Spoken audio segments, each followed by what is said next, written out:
Bom dia, irmãos. Bom dia. A paz seja com todos. Amém. É um grande privilégio estar aqui nessa manhã, mas também uma grande responsabilidade, sobretudo pelo momento que a nossa igreja, que não só a nossa igreja, mas todas as filhas de Mesquita, né?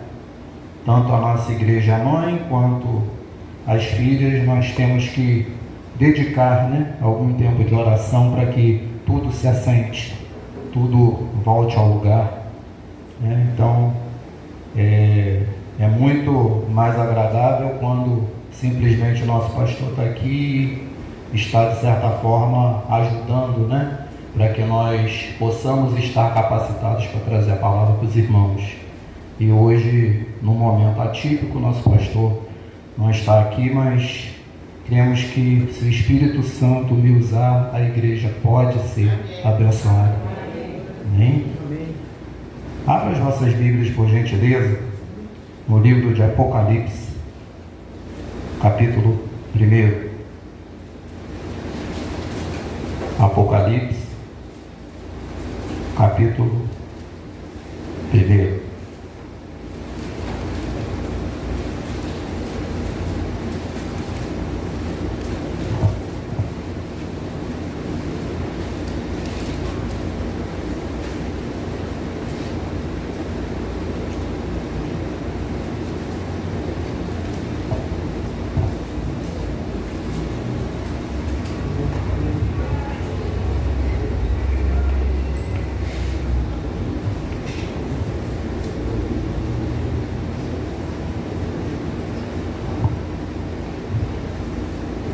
Apocalipse, capítulo 1.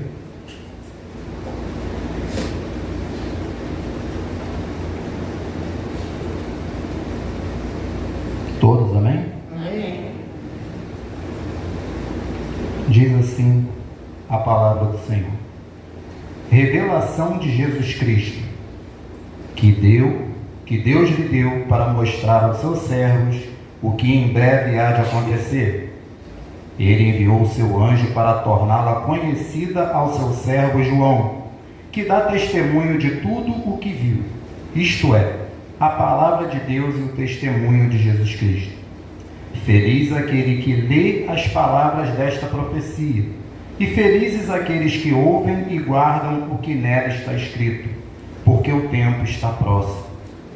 João, às 7 igrejas da província da Ásia, a vocês, graça e paz da parte daquele que é, que era e que há de vir, dos 7 Espíritos que estão diante do seu trono, e de Jesus Cristo, que é a testemunha fiel, o primogênito dentre os mortos, e o soberano dos reis da terra. Ele nos ama e nos libertou dos nossos pecados por meio do seu sangue, e nos constituiu reino e sacerdotes para servir a seu Deus e Pai. A Ele sejam a glória e poder para todo sempre. Amém. Eis que Ele vem com as nuvens, e todo olho o verá, até mesmo aqueles que o traspassaram, e todos os povos da terra se lamentarão por causa dele. Assim será. Amém. Eu sou o Alfa e o Ômega, diz o Senhor Deus, o que é, o que era e o que há de vir, o Todo-Poderoso. Vamos orar? Senhor, nosso Deus e nosso Pai, aqui está a Tua verdade, porque a Tua palavra é a verdade.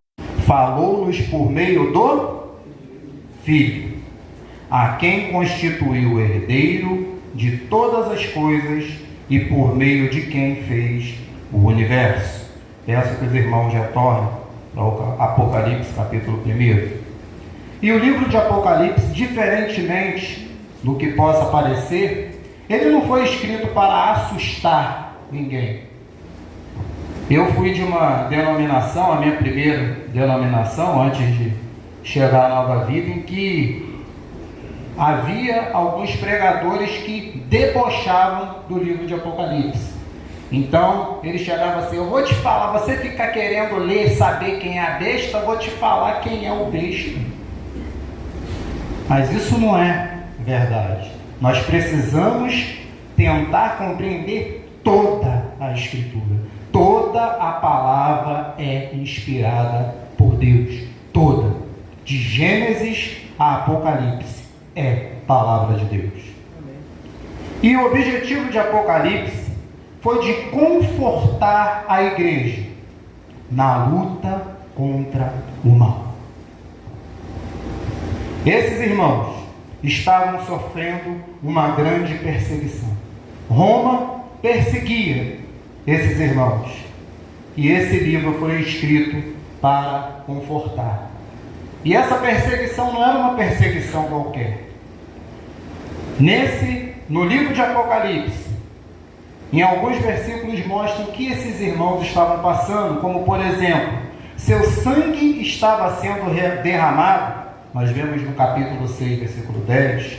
Alguns viviam sob ameaça, capítulo 6, versículo 8. Outros foram lançados às feras. Muitos foram decapitados, capítulo 20, versículo 4. Em Pérgamo, Antipas foi morto. João foi banido para a ilha de Patmos, e lá ele recebeu essa revelação. Falsos mestres e seitas atribulavam a igreja. Agora vamos trazer para os dias de hoje. Imagina, hoje eu estou aqui tendo essa oportunidade de trazer a palavra para os irmãos. Imaginemos que amanhã, por perseguição do governo, eu fosse decapitado. Qual seria a reação de vocês? Assim como o irmão Júnior foi decapitado por amor ao Evangelho, isso pode acontecer comigo também. Essa era a situação desses irmãos. Por isso, o livro de Apocalipse, ele traz palavras de consolo, palavras de ânimo, palavras de fortalecimento, para que esses irmãos não desistissem da fé. Nele nós lemos, por exemplo, que Deus vê as nossas lágrimas. Em Apocalipse, nós também lemos que as orações têm poder. Nele nós lemos que a vitória final nos é assegurada. Nele nós lemos que o sangue derramado pela causa do Evangelho, por amor a Cristo, será vingado. Nós lemos também que Cristo vive e reina para sempre. Lemos também que Jesus está voltando para as bodas do Cordeiro, para encontrar com a sua noiva. E nós lemos lá no finalzinho que nós viveremos para sempre nos novos céus e na nova terra, a nova Jerusalém. E essa esperança gloriosa da segunda vinda é que faz o nosso coração se encher de alegria, porque toda e qualquer circunstância adversa que nós estejamos passando ou que nós venhamos a passar, ela terá um fim. Vai chegar um dia em que nós vamos viver apenas em alegria, porque iremos para um lugar. Então, em nossa vida, em nosso cotidiano, nós temos muitos símbolos. Então, o carro da Light, a Light tem um símbolo, a Sedai tem outro símbolo. Então, isso é normal para nós. E o livro do Apocalipse, ele foi escrito através ou utilizando símbolos, porque os irmãos, eles compreenderiam os símbolos relacionados ao Antigo Testamento. Era algo que a igreja entendia. Porém, se alguém de Roma, que os estavam perseguindo, pegasse os escritos, a besta que sobe do mar, a besta que emerge da terra, ele não iria entender. Eles não teriam esse entendimento. Talvez eles até achassem, né? Esse pessoal está maluco, né? 7 candelabros, 7 selos, esse pessoal não está batendo bem, não. Eles não entenderiam. Mas a igreja, por intermédio do Espírito Santo de Deus, mais o conhecimento da palavra, eles teriam total entendimento que esse livro foi escrito para fortalecer aqueles irmãos. O outro detalhe é que o livro de Apocalipse ele tem que ser lido de forma a fazer sentido para os irmãos do primeiro século.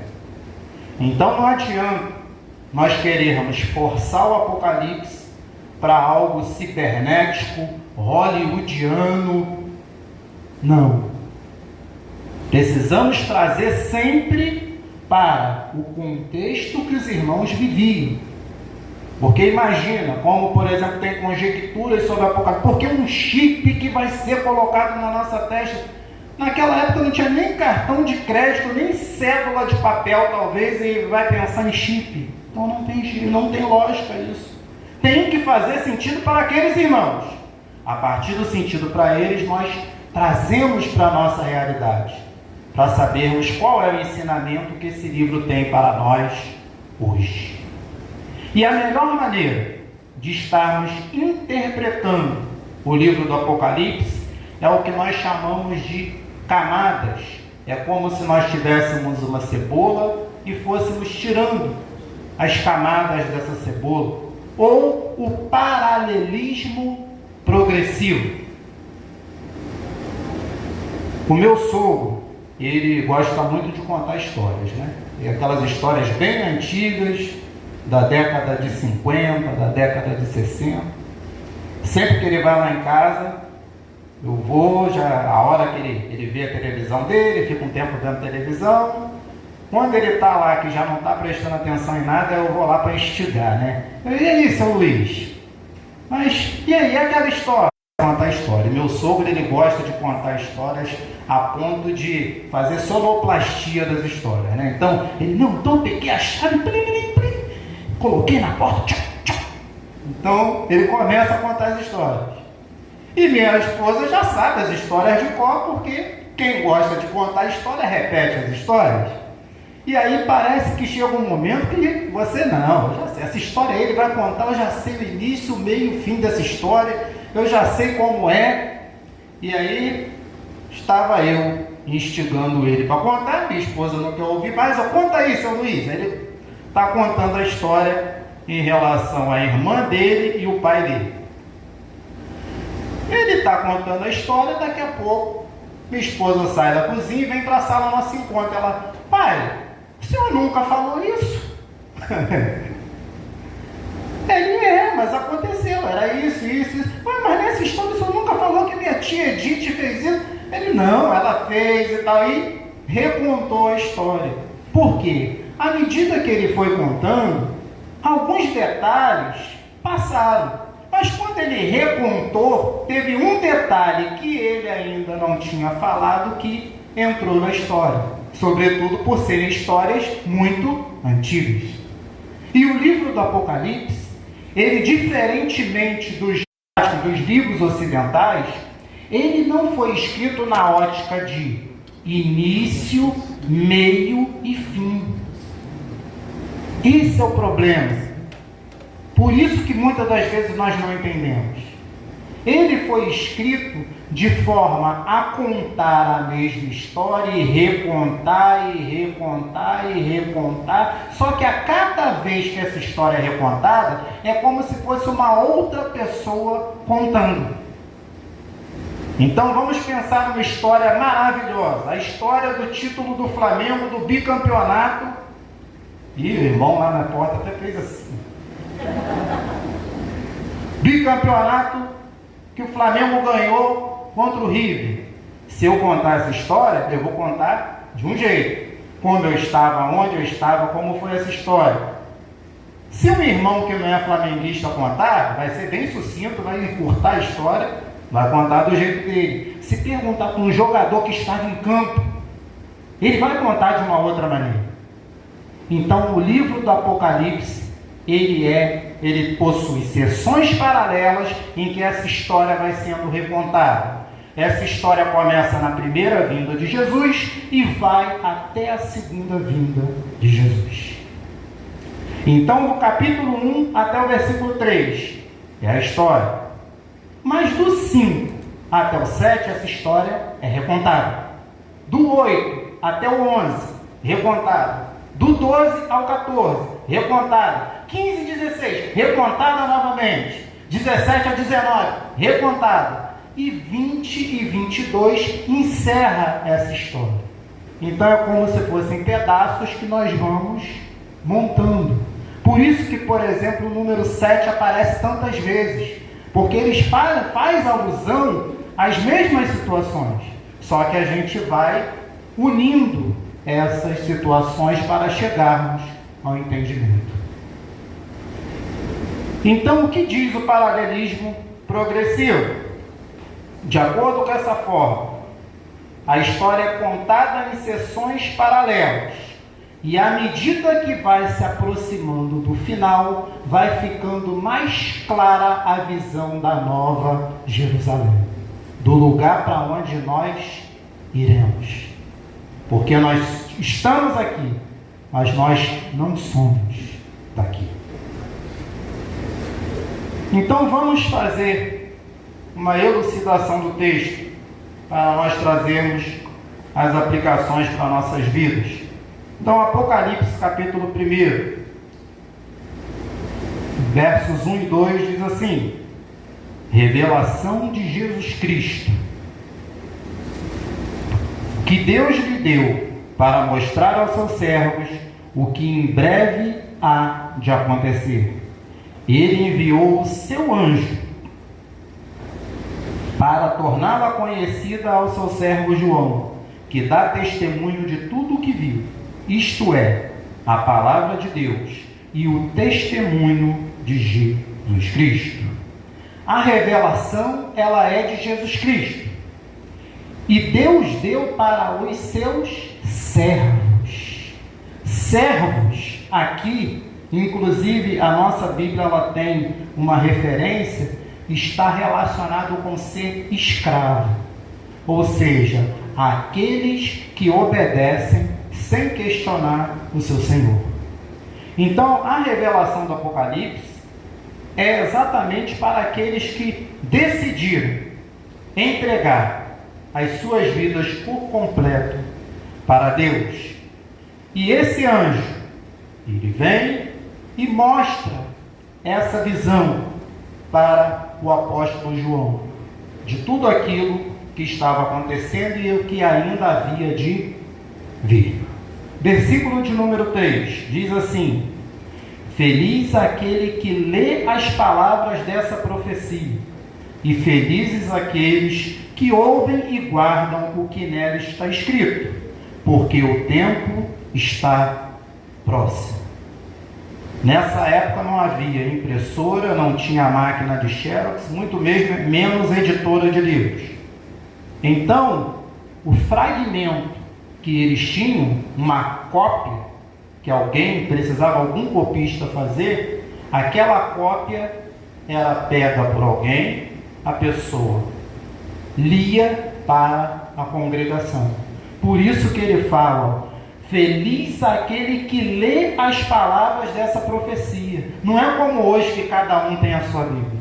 Então uma pessoa lia para toda a congregação. E felizes aqueles que ouvem aquilo que a pessoa está falando e guardam o que nela está escrito. Por quê? Porque essa profecia, ela traz o encorajamento para nós continuarmos a nossa jornada cristã. Hoje, nessa manhã, nós estamos sendo bem-aventurados por estarmos lendo, por estarmos ouvindo essa palavra. Versículo de número 4. João, às 7 igrejas da província da Ásia, a vocês, graça e paz da parte daquele que é, que era e que há de vir, dos 7 espíritos que estão diante do seu trono. O número 7 na Bíblia, ele aponta pelo menos para 3 sentidos. ele aponta para totalidade, completude ou perfeição. Quando ele fala as 7 igrejas da Ásia, ele está falando da totalidade das igrejas. Então, esse livro está endereçado para todas as igrejas de todas as épocas que servem a Cristo. Então, essa profecia é também direcionada para nós. E quando o texto fala de 7 espíritos que estão diante do seu trono, lembra? 7 indica totalidade, completude ou perfeição. E aí eu pergunto para os irmãos, qual é o espírito que é total, que é único e que é perfeito? É o Espírito? Então é o Espírito Santo que está diante do trono de Deus. Versículo de número 5, parte A. E de Jesus Cristo, que é a testemunha fiel, o primogênito dentre os mortos e o soberano dos reis da terra. Quando o texto dá esses 3 títulos para Jesus, testemunha fiel, ele fala do ministério terreno de Jesus. Porque antes de Jesus, outros homens foram escolhidos por Deus, mas todos eles falharam. Mas Jesus, ele cumpriu o ministério. Tudo foi cumprido em Cristo. Então, testemunha fiel aponta para o ministério de Jesus Cristo. E diz que ele é o primogênito dentre os mortos, o primeiro dentre os mortos. E aí, quando nós olhamos para as Escrituras, principalmente nos textos anteriores, à morte de Jesus, nós vemos que a Bíblia diz que algumas pessoas ressuscitaram. Nós temos, por exemplo, o filho da mulher sunamita, que ele foi ressuscitado por Eliseu. Nós vemos o filho da viúva de Sarepta, que foi ressuscitado por Elias. Nós vemos um homem, quando o profeta Elias morreu, ele foi colocado em uma cova, e aí veio o exército inimigo, e um homem precisava ser sepultado. Quando as pessoas viram que o exército inimigo estava invadindo, jogaram o homem na cova e saíram correndo. Mas quando o homem caiu na cova e encostou nos ossos do profeta Eliseu, o homem reviveu. Ele bateu na cova, ressuscitou. E aí nós temos que o próprio Jesus, a Bíblia relata que ele ressuscitou pessoas. Alguém lembra de alguém que Jesus ressuscitou? Lázaro, o filho da viúva da cidade de Naim. Jesus também ressuscitou. Nós vemos também Jesus ressuscitando a filha de Jairo. Mas se essas pessoas já tinham ressuscitado antes de Cristo, por que ele é o primogênito? Por que ele é o primeiro dentre os mortos? Porque o termo mais adequado para o que aconteceu com essas pessoas seriam que elas reviveram. Por quê? Elas morreram e voltaram à vida. Mas depois de um tempo, o que aconteceu com essas pessoas? Elas morreram novamente. Mas Jesus Cristo não. Ele morreu, ressuscitou, vive e reina para todo sempre. Essa é a diferença. Cristo vive. Versículo de número 5, parte B. Ele nos ama e nos libertou dos nossos pecados por meio do seu sangue. É Cristo que liberta as pessoas dos seus pecados. Se uma pessoa tentar por seu próprio esforço se libertar dos seus pecados, ela vai se frustrar. Ela não vai conseguir. Pode colocar lá no mosteiro, ficar lá com os monges durante um tempo, não tem como. Algum pensamento ela vai ter, algo ela vai fazer de errado, não tem como. Porque é Jesus que liberta. É um processo, mas Jesus liberta. E Ele, através do seu sangue, Ele nos comprou. Através do seu sangue, Ele nos limpou do pecado. Ele pagou o preço que nós deveríamos pagar. Versículo de número 6. E nos constituiu reino e sacerdotes para servir a seu Deus e Pai. A Ele sejam a glória e o poder para todo sempre. Jesus, Ele nos constituiu seus representantes. Olha só, quem somos nós para sermos representantes do reino de Deus? Nós não somos nada. Eu tenho uma cachorrinha chamada Lila. Mandaram uma foto, eu não sei como, não sei se foi inimigo que mandou para o celular da minha esposa. Aí tinha lá uns cachorrinhos abandonados. Aí minha esposa mostrou para minha filha. Aí começou: ah, ele é tão bonito, ah, o cachorrinho, ah, coitado, a gente não tem cachorro. Eu falei: não, gente, cachorro não, mas o cachorro. Aí teve a votação lá em casa, lá nós somos 3, aí eu perdi por 2-1. E vamos lá buscar o cachorro. E é uma senhora, dona Aide, ela mora aqui pertinho, aí tinham vários cachorros. Mas elas queriam os cachorrinhos que nasceram no valão, coitadinhos, no dia de chuva que alguém pegou, eram aqueles. E tinham vários cachorros. Dentre aqueles cachorrinhos lá, minha filha olhou: ah, eu quero esse, aí minha esposa: eu quero aquele. E eu quero, eu fiquei pensando: eu não quero nenhum. E fiquei olhando. Aí escolheu, aí o cachorro era assim, uma mistura de marrom com lilás, assim, um pelo tão bonitinho. Assim, eu falei: esse cachorro aí tem um pelo bonito, há muitos anos quando eu tinha cachorro. Né? Aí elas escolheram aquele cachorro. Bem, levamos para casa, depois ficou amarelinho, estou 100% vira-lata, aquele bem amarelinho, então, amarelinho. Mas o que a Lila fez para ser escolhida? Nada. Eu cheguei lá, poderia ter escolhido outro cachorro, mas não, é essa aqui. Deus nos constituiu. Nós não fizemos nada, mas Ele te escolheu para estar sentado aqui nessa noite. Ele te escolheu para morar com Ele. Ele escolheu.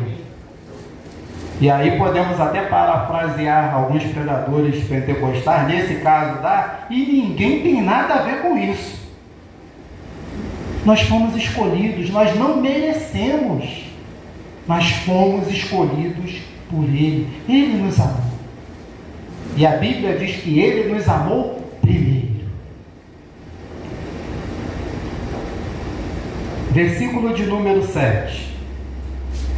Eis que Ele vem com as nuvens, e todo o olho o verá, até mesmo aqueles que o traspassaram, e todos os povos da terra se lamentarão por causa dele.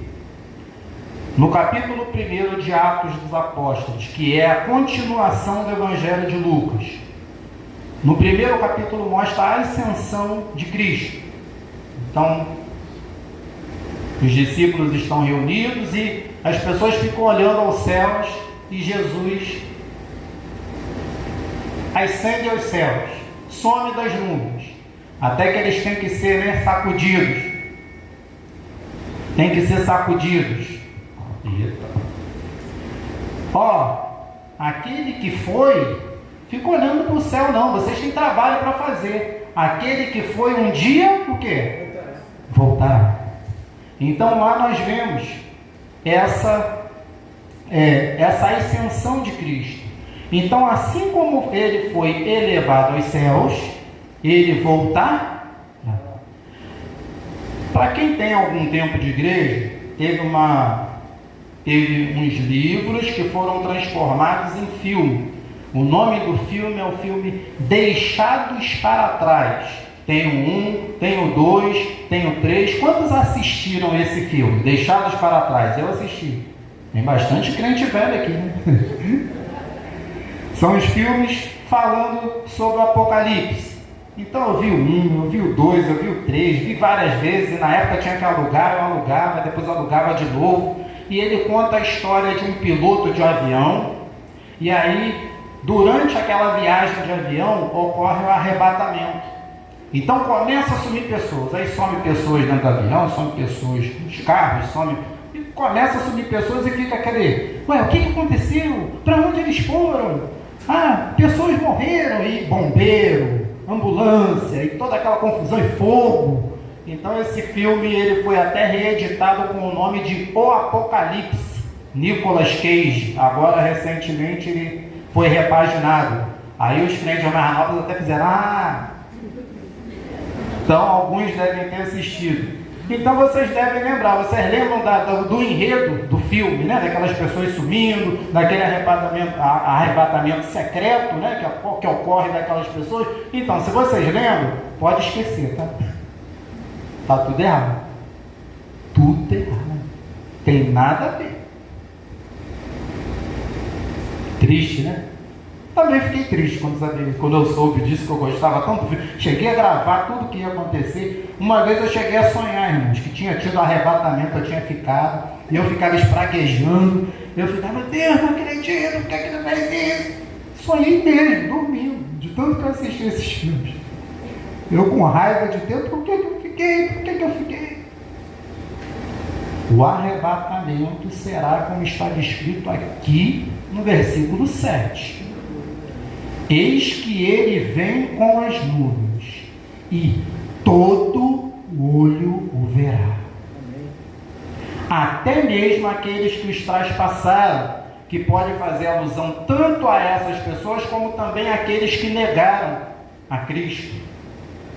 E todos os povos da terra se lamentarão por causa dele. Não tem segunda chance não, irmãos. Quando Jesus vier, é para julgar. Não fique esperando segunda chance. Não. Porque se eu tiver num carro, o carro for uma pessoa cristã, carro, eu vou morrer. Mas se não for, eu vou viver. Não vai ter isso. E para reforçar, abra as nossas Bíblias, por gentileza, em 1 Tessalonicenses, capítulo 4. Depois nós retornaremos para Apocalipse. 1 Tessalonicenses, capítulo de número 4.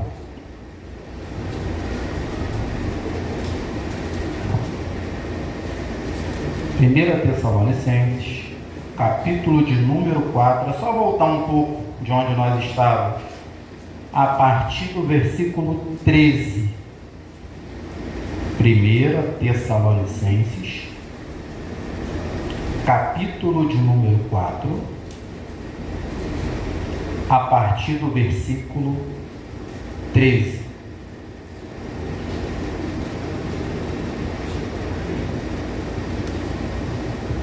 Diz assim, a comissão até deu, um título, A Vinda do Senhor. Irmãos, não queremos que vocês sejam ignorantes quanto aos que dormem. No caso aqui são as pessoas que já morreram. Para que não se entristeçam como os outros que não têm esperança. Ou seja, as pessoas que não aceitaram a Cristo. Se cremos que Jesus morreu e ressurgiu, cremos também que Deus trará, mediante Jesus e com Ele, aqueles que nele dormiram. Dizemos a vocês, pela palavra do Senhor, que nós, o que estivermos vivos, os que ficarmos até a vinda do Senhor, certamente não precederemos os que dormem, pois, dada a ordem, com a voz do arcanjo e o ressoar da trombeta de Deus, o próprio Senhor descerá dos céus, e os mortos em Cristo ressuscitarão primeiro. Depois nós, os que estivermos vivos, seremos arrebatados com eles nas nuvens, para um encontro com o nosso Senhor nos ares. E assim estaremos com o Senhor de vez em quando, é isso? E assim estaremos com o Senhor um dia, é isso? E assim estaremos com o Senhor para... Consolem-se uns aos outros com essas palavras.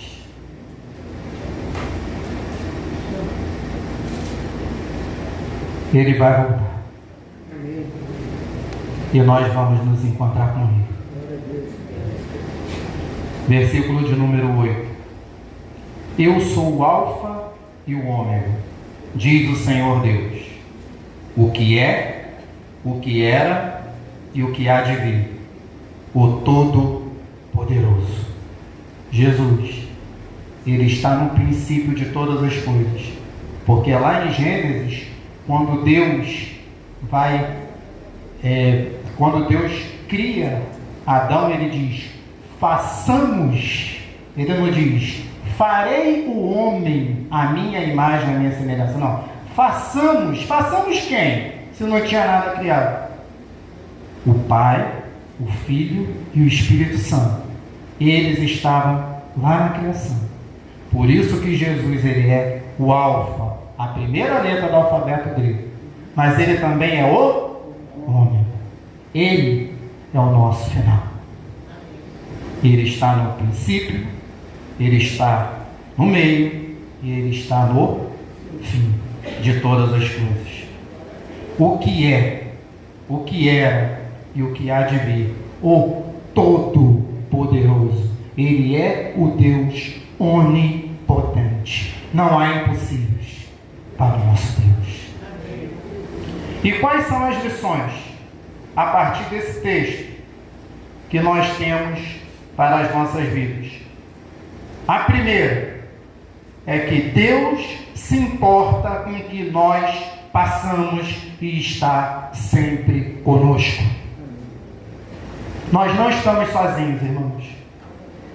Seja qual for o momento que você esteja passando, nós não estamos sozinhos. E Jesus, Ele sentiu. Lembra da história de Lázaro? Lá nós vemos, quando é anunciada a morte de Lázaro para Jesus, nós temos o segundo menor versículo da Bíblia, que é Jesus chorou. Ele entende a nossa dor. Ele sabe tudo que nós estamos passando e Ele se importa. A segunda lição é que Jesus nos liberta e nos limpa de nossos pecados. Não há pecado que nós não consigamos vencer. É uma batalha? É. E até quando dura essa batalha? Até nós recebermos esse corpo glorificado. Quando nós formos transformados, aí sim. E minha filha, 9 anos de idade, fica o tempo todo perguntando pelo corpo glorificado. Mas pai, dá para atravessar a parede? Filha, acho que dá. Mas pai, não sente frio não? Não, filho, não sente frio. Nem calor, né? Não. Precisa nem tomar banho. Acho que também não. Não tem necessidade de tomar banho. Ai, que bom, quero ir para lá. Ih, não vou precisar mais tomar banho. A água vai ser limpinha, né? Pode mergulhar, né? Mas filha, papai acha que deve estar tão longe. Não vamos pensar nisso agora não. Mas sempre que eu estou lendo a Bíblia com ela e chega em algum versículo que faça alusão à eternidade, ela quer saber do corpo glorificado que ela vai ter. Aí minha esposa fica rindo, eu fiquei pensando, criança veio de pensar, né? 9 anos de idade, tanta coisa para pensar, está pensando no corpo glorificado. Vai voar também, pai? Ah, deve voar, filho, não sei, deve voar também, tudo, vai ser tudo de bom. Papai nunca viu nem ouviu, mas vai ser tudo de bom. Ela já tem a expectativa da salvação. E nós, enquanto cristãos, muitas vezes nós somos tão bombardeados com o mundanismo que entrou pelas igrejas, que nós só esperamos em Cristo nessa vida. Mas nós não mais vislumbramos a eternidade. Nós esquecemos que nós estamos aqui, mas não somos daqui. Terceira lição, a partir desse texto. Nós devemos fazer Cristo brilhar em meio às trevas. Esses irmãos, eles estavam sendo fortalecidos para que eles não desistissem de servir a Deus, não desistissem de pregar Jesus Cristo, ainda que isso custasse a vida deles. Nós não podemos desistir de servir a Deus. Nós precisamos estar firmes. Nós precisamos continuar orando, buscando, nos dedicando a Deus. É difícil? É. Se fosse fácil, seria assim: a porta é larga. Não, a porta não é larga, a porta é difícil. Mas com a ajuda dele, nós vamos conseguir. A quarta lição é que se Jesus não voltar, nós iremos para ele e seremos felizes para sempre. Quando as pessoas se casam, né, tem aquele slogan: felizes para sempre. Só que no casamento, a pessoa pode ter um casamento feliz? Pode. Vai ter um casamento feliz, vai ter filhos, vai ter netos, vai vivenciar muitas coisas, a pessoa vai se conhecer, porque no casamento que a gente se conhece, né? Começa a vir aqueles atritos, começa a mostrar, nunca percebi que eu era assim, porque a gente vem de uma casa que todo mundo é igual, então quando chega numa casa diferente tem esse contraste e a gente vai se conhecendo e vai melhorando enquanto pessoa. A gente começa a melhorar, claro, para quem quer melhorar, porque tem alguns que trocam, né? Eu vou ter que melhorar, vou trocar. Tem isso, né? O mundo é assim, as pessoas não querem crescer, não querem melhorar, é melhor trocar. Mas para quem quer melhorar, a gente se torna pessoas melhores. E aí a gente olha para trás, algumas manias, algumas situações ficam para trás. Porque a gente conseguiu evoluir, conseguiu se tornar, enquanto pessoa, enquanto ser humano, uma pessoa melhor.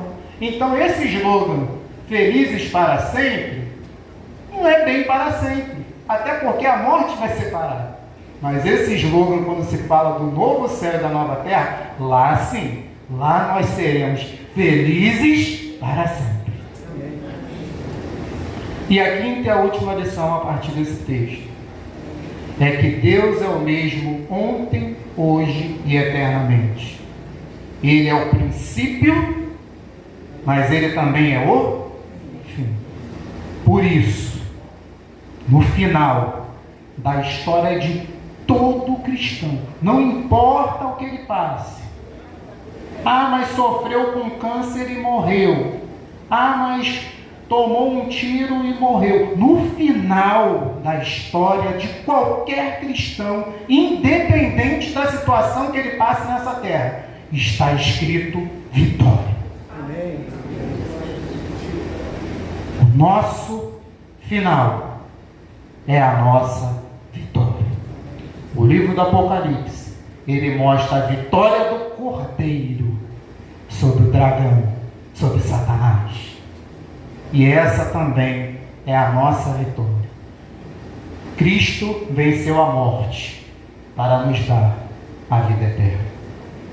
Que Deus encoraje os irmãos a prosseguirem firmes, a estarem firmes, que nós estejamos alicerçados em Deus, independente das lutas, dos problemas, das dificuldades, que Deus seja a nossa fortaleza.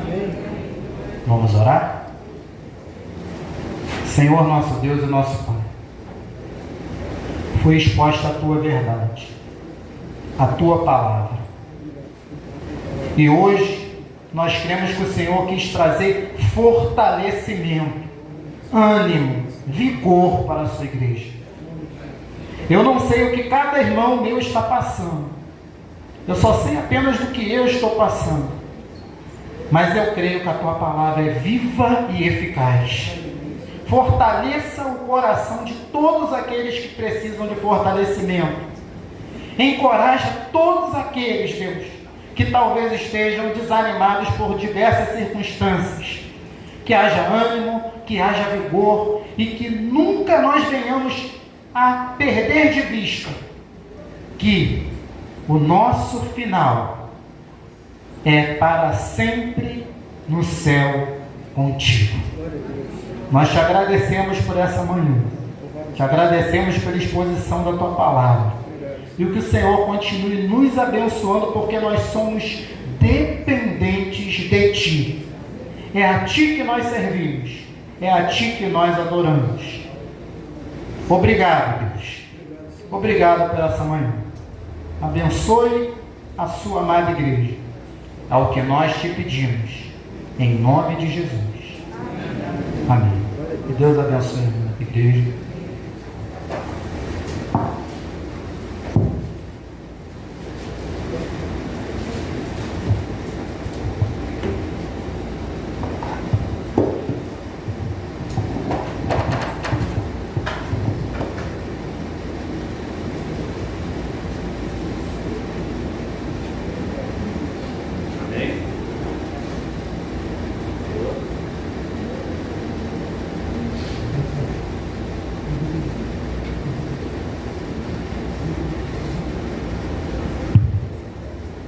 Amém. Que palavra. Mexeu muito comigo. Me encorajou nesses dias difíceis. E nós somos, como o irmão disse, somos bombardeados. Realmente é uma palavra que renova o ânimo, renova nossa força para prosseguir. E é até engraçado que essa semana eu conversava no meu local de trabalho. Eu trabalho e tem 2 pastores e a gente conversava até sobre isso, que hoje não se prega mais a salvação, não se prega mais a eternidade. Livro de Apocalipse, muito menos. E hoje o irmão trouxe uma palavra abençoada. Precisamos falar mais da eternidade. Precisamos lembrar mais que não somos desse mundo, apenas estamos nesse mundo. Somos apenas peregrinos passando por essa terra. Que essa palavra tenha tocado o coração de vocês como tocou o meu. Antes de a gente encerrar, eu queria que os irmãos de louvores pudessem cantar aquele hino Foi na Cruz. Amém? Vamos, já que a gente falou tanto de salvação, vamos louvar o Senhor cantando a Ele. Foi na cruz que Ele nos resgatou, foi na cruz que Ele nos salvou, a obra redentora da cruz. Amém? Amém.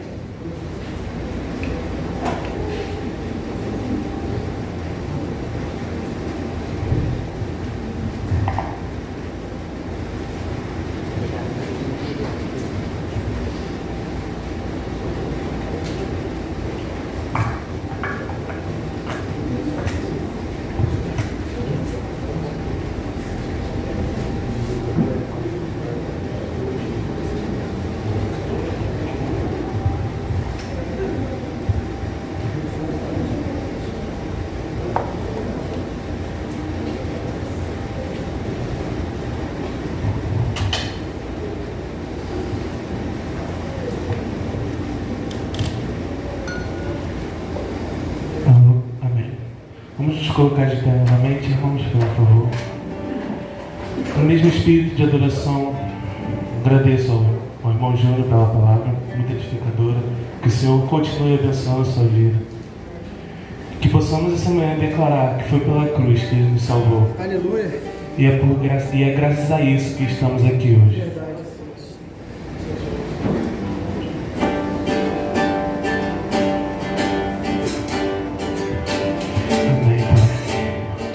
Obrigado pelos teus feitos e pelos teus atos em nossas vidas, ó Deus. Somos gratos a Ti, Senhor. Declara, igreja, pela cruz. Pela cruz me chamou, gentilmente me atraiu e eu, sem palavras, me aproximo. Quebrantado por seu amor, pela cruz me chamou, gentilmente me atraiu e eu, sem palavras, me aproximo. Quebrantado por seu amor.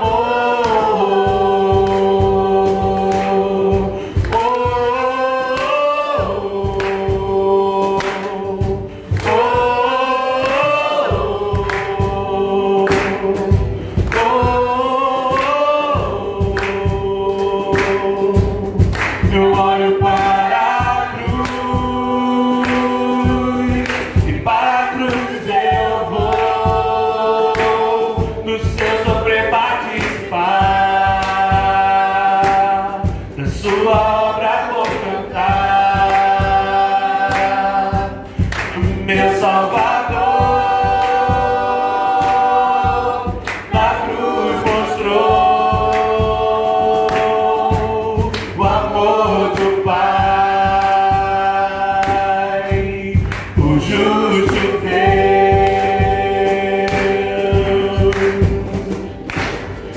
Pela cruz me chamou, gentilmente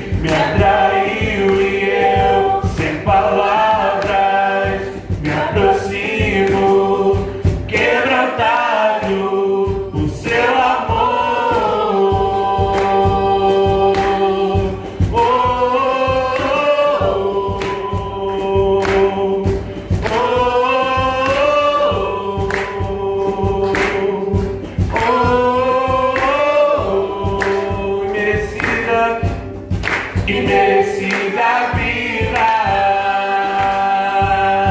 de graça recebi, por sua cruz, da morte me livrou, trouxe minha vida.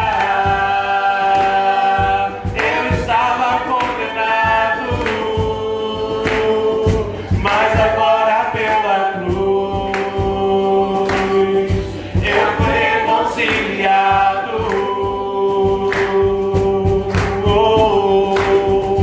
Pela cruz me chamou, gentilmente me atraiu e eu, sem palavras, me aproximo, quebrantado por seu amor. Pela cruz me chamou, gentilmente me atraiu e eu, sem palavras, me aproximo, quebrantado por seu amor. Impressionante é o seu amor.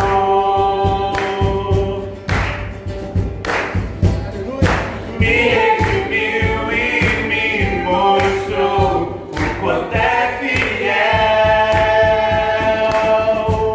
Impressionante é o seu amor.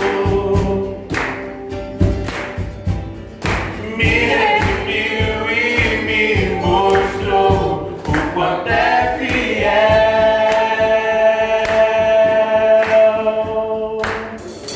Pela cruz me chamou, gentilmente me atraiu e eu, sem palavras, me aproximo, quebrantado por seu amor. Aleluia, Senhor.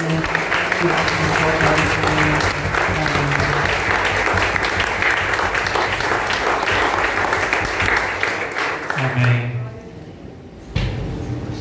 Querem ir para o céu? Amém. Querem a eternidade? Amém. Glória a Deus. Que Deus maravilhoso, né? Curva suas cabeças, vamos nos despedir. Senhor Deus do Pai, tua maravilhosa palavra, Pai, foi posta, Pai, em nossos corações, Pai. Graças te damos, Pai, pelo culto maravilhoso que tu nos concedeu, Pai. Palavras, Pai, edificadoras, fortalecedoras, Pai. Palavras reveladoras, Pai, que nos ensinaram muito, Pai. Eu quero estar contigo na eternidade, Pai. Eu quero partilhar, Pai, com meus irmãos da tua eternidade, Senhor. Quero ver cada um aqui lá nos céus, Pai. Quero que possamos fazer uma grande festa em louvor ao Senhor, Pai. Pai amado, te agradecemos, Pai, pelo privilégio, Pai, porque é um privilégio, Pai, te adorar, agradecer, louvar o teu nome, Pai. Graças te damos, Pai. Muito obrigado, Pai. Pai, neste momento, Pai, peço aos céus, Pai, peço ao Senhor, Pai, que derrame bênção sem medida sobre a vida dos irmãos, Pai. Leve-nos, Pai, em paz. Leve-nos, Pai, aos seus lares, Pai, para que eles possam desfrutar, Pai, dessa maravilhosa presença do Senhor, Pai. Que cada um chegue à sua casa, Pai, e lá esteja já a sua presença. Que o Senhor já tenha preparado tudo, Pai. Que o Senhor abençoe, Pai, o resto de domingo dos irmãos. O Senhor já vá preparando a semana de trabalho, de estudos, seja qual for os afazeres dos irmãos. Que o Senhor esteja à frente, Pai, livrando e abençoando, Pai. Que onde os irmãos colocarem a planta de seus pés, seja terra abençoada, Pai. Que o Senhor vá à frente, tomando todos os cuidados, toda a direção, Pai. Muitas vezes achamos que estamos no controle de nossas vidas, Pai, mas nossas vidas estão rendidas ao Senhor. E que assim seja em todo momento das nossas vidas, Pai. Que rendemos nossas vidas ao Senhor, sabendo, Pai, que nessa terra somos apenas peregrinos, Pai. Que nessa terra, Pai, nada levaremos, Pai. Que a nossa missão, o nosso futuro, Pai, os nossos olhos, Pai, estejam na eternidade ao seu lado, Pai. Toda honra e toda glória a Ti, Pai. Leve-nos em paz, leve-nos na segurança dos nossos lares, Pai, para a honra e glória do Seu nome. Amém. bom domingo e Deus abençoe a vida de cada um. Amém? E amém.